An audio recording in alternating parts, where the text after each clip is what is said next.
ഏവർക്കും നമസ്കാരം. നവഗ്രഹങ്ങളിൽ ഏറ്റവും ശുഭനായ ഒരേയൊരു ഗ്രഹമാണ് വ്യാഴം. വ്യാഴം അറിയപ്പെടുന്നത് ദേവഗുരു എന്നാണ്. സകല ദേവന്മാർക്കും ഐശ്വര്യവും ഭാഗ്യവും ഗുരുകടാക്ഷവും നൽകി വിളങ്ങുന്ന ഗ്രഹമാണ് ദേവഗുരുവായ വ്യാഴം. ത്രിമൂർത്തികളിൽ സാക്ഷാൽ മഹാവിഷ്ണുവിന്റെ പ്രതിരൂപം തന്നെയാണ് വ്യാഴം. അതുകൊണ്ട് തന്നെ വ്യാഴത്തെ സർവീശ്വരകാരകൻ എന്ന് വിശേഷിപ്പിക്കുന്നു. വ്യാഴം കനിഞ്ഞാൽ മറ്റേത് ഗ്രഹങ്ങൾ പിഴച്ചു നിന്നാൽ പോലും അതിന്റെ കാഠിന്യം വളരെ കുറച്ചു മാത്രമേ നമുക്ക് അനുഭവപ്പെടൂ. എന്നാൽ വ്യാഴം പിഴച്ചു നിന്നാൽ മറ്റു ഗ്രഹങ്ങൾ എത്ര അനുകൂലരായി നിന്നാലും അത്ര കണ്ട് ഫലങ്ങൾ അനുഭവത്തിൽ വരില്ല. അഥവാ ആ ഭാഗ്യങ്ങൾ അനുഭവിക്കാൻ യോഗം ഉണ്ടാകണം എന്നില്ല. ഈശ്വരകടാക്ഷം, ഗുരുകടാക്ഷം, ഭാഗ്യം, ധനധാന്യ സമൃദ്ധി, സർവകാര്യ വിജയം, സർവാഭീഷ്ടസിദ്ധി, ഐശ്വര്യം, പ്രതാപം, കീർത്തി, ജ്ഞാനം എന്നിവയെല്ലാം അനുകൂല ഭാവങ്ങളിൽ നിൽക്കുന്ന വ്യാഴം നൽകുമെന്നുള്ള കാര്യത്തിൽ ഒരു തർക്കവും ഇല്ല. സർവീശ്വരകാരകനും സർവ ഐശ്വര്യകാരകനും ആയ ആ വ്യാഴം നിലവിൽ ഇടവക്കൂറിലാണ് സഞ്ചരിക്കുന്നത്. ഇടവക്കൂറിൽ സഞ്ചരിക്കുന്ന വ്യാഴം വരുന്ന ഒക്ടോബർ 9 വക്രഗതിയിൽ സഞ്ചരിക്കുവാൻ തുടങ്ങും. വക്രഗതി എന്നാൽ പുറകോട്ട് സഞ്ചരിക്കുക എന്നർത്ഥം. വ്യാഴം ഇവിടെ രാശി മാറുന്നില്ല, മറിച്ച് ഇടവരാശിയിൽ തന്നെ പുറകോട്ട് സഞ്ചരിക്കുവാൻ തുടങ്ങുന്നു. തുടർന്ന് ഫെബ്രുവരി 4 വരെയും വ്യാഴം തന്റെ പുറകോട്ടുള്ള വക്രസഞ്ചാരം തുടരും. വ്യാഴത്തിന്റെ ഈ വക്രസഞ്ചാരത്താൽ ഇപ്പോൾ വ്യാഴദോഷങ്ങളും ദുരിതങ്ങളും അനുഭവിച്ചുകൊണ്ടിരിക്കുന്ന രാശിക്കാർക്ക് പെട്ടെന്ന് രാജയോഗഫലങ്ങളും സൗഭാഗ്യങ്ങളും നേട്ടങ്ങളും അനുഭവിക്കാനുള്ള യോഗം വന്നുചേരും.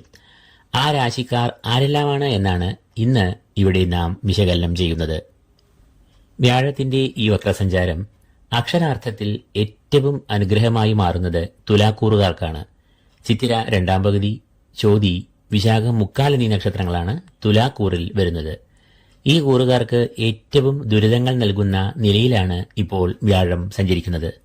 അതായത് തുലാക്കൂറുകാരുടെ അഷ്ടമത്തിൽ കൂടിയാണ് വ്യാഴം ഇപ്പോൾ സഞ്ചരിക്കുന്നത്. അഷ്ടമം എന്നാൽ 8ാം ഭാവം. 8ാം ഭാവം എന്നത് ആയുർഭാവം എന്നാണ് അറിയപ്പെടുന്നത്. ആയുർഭാവത്തിലൂടെ വ്യാഴം സഞ്ചരിക്കുമ്പോൾ അത് ഏറെ ദോഷകരമായ അനുഭവങ്ങളെ നൽകുന്നു. ശാരീരികമായ ക്ലേശങ്ങൾ, മാനസിക ക്ലേശങ്ങൾ, രോഗങ്ങൾ, കർമ്മവിഘ്നം, ധനനഷ്ടം എന്നിവയെല്ലാം വ്യാഴം 8ാം ഭാവത്തിലൂടെ സഞ്ചരിക്കുമ്പോൾ ഉണ്ടാകാം.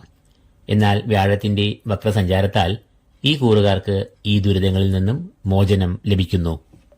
ശാരീരികമായ ആരോഗ്യം, രോഗപ്രതിരോധശേഷി, രോഗമുക്തി, സാമ്പത്തികമായ പ്രതിസന്ധികളിൽ നിന്നും മോചനം, ധനാഗമം എന്നിവയെല്ലാം വന്നുചേരുന്നു.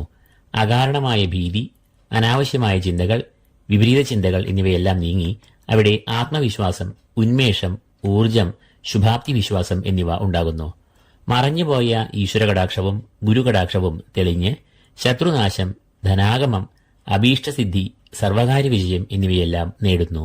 കുടുംബത്തിലും ഈ സമയം ഏറെ സന്തോഷം, സമാധാനം, ക്ഷേമം, ബന്ധുമിത്രാദികളുമായി നല്ല ബന്ധം എന്നിവയെല്ലാം വ്യാഴത്തിന്റെ വക്രഗതിയാൽ തുലാക്കൂറുകാർക്ക് വന്ന് ചേരും.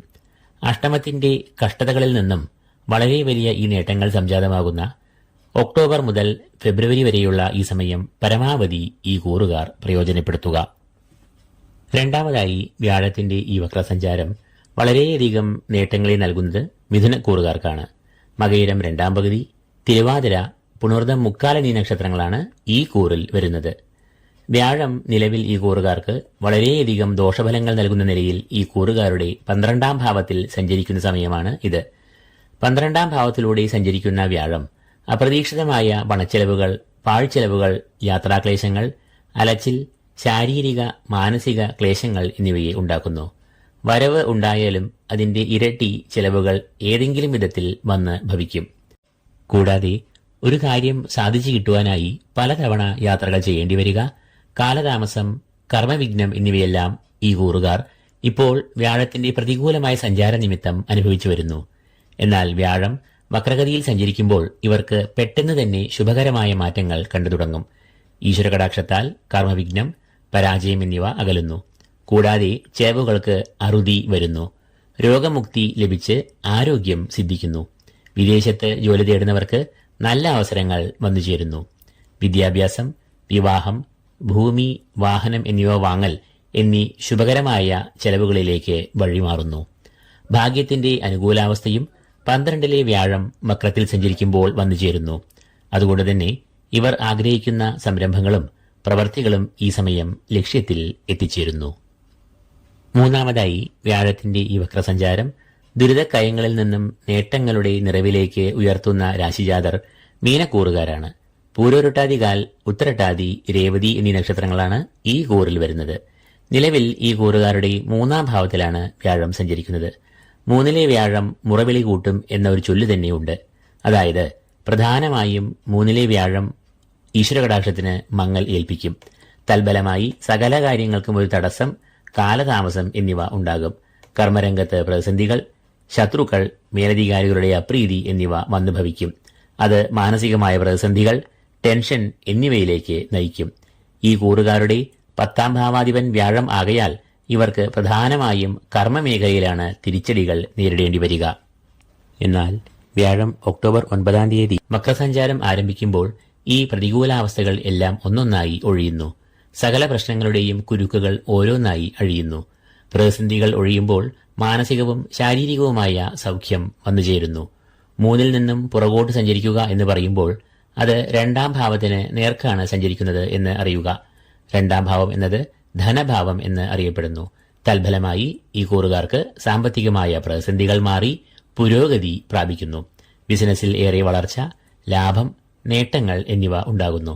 കർമാധിപനായ വ്യാഴം അനിഷ്ടഭാവത്തിൽ നിന്നും തിരിയുമ്പോൾ കർമ്മപുഷ്ടി, പുരോഗതി, നല്ല തൊഴിലവസരങ്ങൾ, പ്രമോഷൻ എന്നിവയ്ക്കെല്ലാം സാധ്യത ഏറെയാണ്. കുടുംബത്തിലും സമാധാനം, സന്തോഷം എന്നിവ ഇക്കാലത്ത് സംജാതമാകുന്നു. 4-മതായി, വ്യാഴത്തിന്റെ ഈ വക്രസഞ്ചാരത്താൽ ഇപ്പോൾ തങ്ങൾ അനുഭവിച്ചു വരുന്ന ദോഷങ്ങൾക്ക് അറുതി വരുന്ന രാശിക്കാർ ധനുക്കൂറുകാരാകുന്നു. ഈ കൂറുകാരുടെ രാശ്യാധിപനായ വ്യാഴം നിലവിൽ ഈ കൂറുകാർക്ക് പ്രതികൂലമായ ഫലങ്ങൾ നൽകുന്ന 6-ാം ഭാവത്തിലാണ് സഞ്ചരിക്കുന്നത്. 6-ാം ഭാവം എന്നത് കടം, ശത്രുക്കൾ, രോഗം, അരിഷ്ടതകൾ എന്നിവയെ എല്ലാം കുറിക്കുന്നു. വ്യാഴം ഈ ഭാവത്തിലൂടെ സഞ്ചരിക്കുമ്പോൾ അത് ശാരീരികവും മാനസികവുമായ പ്രശ്നങ്ങളെ ഉണ്ടാക്കുന്നു. വ്യക്തിജീവിതത്തിലും കർമ്മരംഗത്തും ശത്രുക്കൾ മനസ്സമാധാനം കെടുത്തുന്നു. ജീവിതം ദുസ്സഹമാകുന്ന അവസ്ഥ വന്നുചേരുന്നു. അപവാദം, ദുഷ്കീർത്തി എന്നിവ പോലും വന്നുചേരാം. എന്നാൽ ഈ അനിഷ്ടഭാവമായ 6-ലെ വ്യാഴം പുറകോട്ട് സഞ്ചരിക്കുക എന്ന് പറയുമ്പോൾ ഈ കൂറുകാർ യഥാർത്ഥത്തിൽ ഈ ദുരിതങ്ങളിൽ നിന്ന് പുറകോട്ട് സഞ്ചരിക്കുകയാണ്. മാത്രമല്ല തൽഫലമായി ശാരീരികവും മാനസികവുമായ സൗഖ്യം, രോഗമുക്തി, ഉണർവ്, ഉന്മേഷം എന്നിവ വന്നുചേരുന്നു. പ്രതിസന്ധികളും തടസ്സങ്ങളും നീങ്ങി ശോഭനമായ കാലം വന്നുചേരും. ശത്രുക്കളുടെ പ്രവർത്തനങ്ങൾക്ക് നാശം സംഭവിക്കുമ്പോൾ ഈ കൂറുകാരുടെ പ്രവർത്തനങ്ങൾ ലക്ഷ്യപ്രാപ്തിയിലും വിജയത്തിലും എത്തുന്നു. കുടുംബത്തിലും ക്ഷേമം, സൗഖ്യം, സമാധാനം, ബന്ധുമിത്രാദികളുമായി നല്ല ബന്ധം എന്നിവ ഈ സമയത്ത് ഉണ്ടാകും. കൂടാതെ സന്താനങ്ങൾക്ക് വിദ്യാപുരോഗതി, മത്സര പരീക്ഷകളിൽ മികവ്, പഠനം, ഉപരിപഠനം, ഗവേഷണം എന്നിവയിൽ തിളക്കമാർന്ന പ്രകടനം കാഴ്ചവെക്കുവാനും കഴിയുന്നു. 5-മതായി, വ്യാഴത്തിന്റെ ഈ വക്രസഞ്ചാരത്താൽ ദോഷങ്ങൾ നീങ്ങി ഗുണാനുഭവങ്ങൾ വന്ന് ഭവിക്കുക ചിങ്ങക്കൂറുകാർക്കാണ്. മകം, പൂരം, ഉത്രം കാൽ എന്നീ നക്ഷത്രങ്ങളാണ് ഈ കൂറിൽ വരുന്നത്. ഈ കൂറുകാരുടെ 10-ാം ഭാവത്തിൽ കൂടിയാണ് വ്യാഴം ഇപ്പോൾ സഞ്ചരിക്കുന്നത്. 10-ാം ഭാവം എന്നത് കർമ്മഭാവം എന്ന് അറിയപ്പെടുന്നു. കർമ്മഭാവത്തിലൂടെ സഞ്ചരിക്കുന്ന വ്യാഴം കർമ്മരംഗത്ത് പ്രതികൂലമായ സാഹചര്യങ്ങൾ, കർമ്മഭംഗം, വീഴ്ചകൾ, അതുമൂലം മേലധികാരികളുടെ അപ്രീതി, ശാസന എന്നിവയ്ക്കെല്ലാം നേരിടേണ്ട ഒരു അവസ്ഥ സംജാതമാകുന്നു. എന്നാൽ വ്യാഴം ഈ 10-ാം ഭാവത്തിൽ നിന്നും പുറകോട്ട് സഞ്ചരിക്കുമ്പോൾ ഈ ദോഷകരമായ സാഹചര്യങ്ങൾ എല്ലാം നീങ്ങുന്നു. അനുകൂലമായ ഫലങ്ങൾ വന്നു തുടങ്ങുന്നു. ഭാഗ്യം, ഈശ്വരകടാക്ഷം എന്നിവ അനുഭവത്തിൽ വരുന്നു. തന്മൂലം ഈ കൂറുകാർക്ക് കർമ്മപുഷ്ടി, കാര്യവിജയം എന്നിവ ഉണ്ടാകുന്നു. ഔദ്യോഗിക മേഖലയിൽ അനുകൂലമായ സാഹചര്യങ്ങൾ സംജാതമാകുന്നു. തൽഫലമായി സമയബന്ധിതമായി പ്രവർത്തനങ്ങൾ ഏറെ കാര്യക്ഷമമായി നിർവഹിക്കുവാൻ ഈ കൂറുകാർക്ക് ഇക്കാലയളവിൽ കഴിയുന്നു.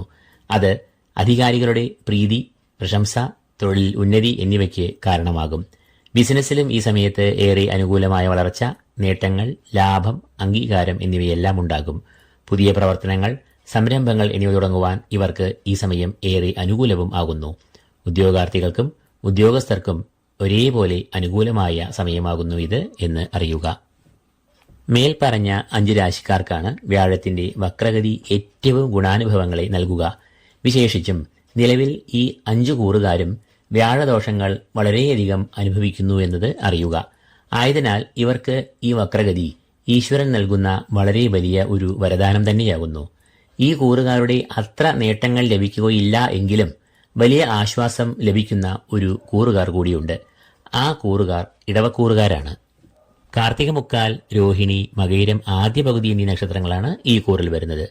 ഈ കൂറുകാരുടെ ജന്മത്തിലാണ് വ്യാഴം നിലവിൽ സഞ്ചരിക്കുന്നത്. ജന്മവ്യാഴം എന്നത് വളരെയധികം പ്രതികൂലാവസ്ഥകളും ദുരിതങ്ങളും വന്നു ഭവിക്കാവുന്ന വ്യാഴത്തിന്റെ അനിഷ്ടകാലമാകുന്നു. പ്രധാനമായും ശാരീരിക ക്ലേശങ്ങൾ, രോഗദുരിതങ്ങൾ, മനപ്രയാസങ്ങൾ എന്നിവയെല്ലാം ജന്മവ്യാഴം നൽകുന്ന ദോഷങ്ങളാകുന്നു. എന്നാൽ വ്യാഴം വക്രഗതിയിൽ സഞ്ചരിക്കുമ്പോൾ ഈ ദുരിതങ്ങളിൽ നിന്നെല്ലാം ഒരു ആശ്വാസവും മോചനവും ഈ കൂറുകാർക്ക് ലഭിക്കും.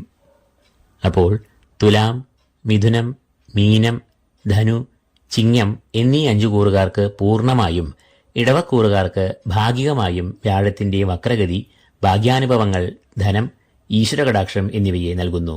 ഒക്ടോബർ 9 മുതൽ അടുത്ത വർഷം ഫെബ്രുവരി 4 തീയതി വരെയുള്ള കാലം എന്ന് പറയുന്നത് അത്ര ചെറിയ കാലയളവല്ല എന്ന് ഓർക്കുക. കടുത്ത വേനലിൽ കിട്ടുന്ന കുളിർമഴ പോലെ ഈ സമയം പരമാവധി പ്രയോജനപ്പെടുത്തുക.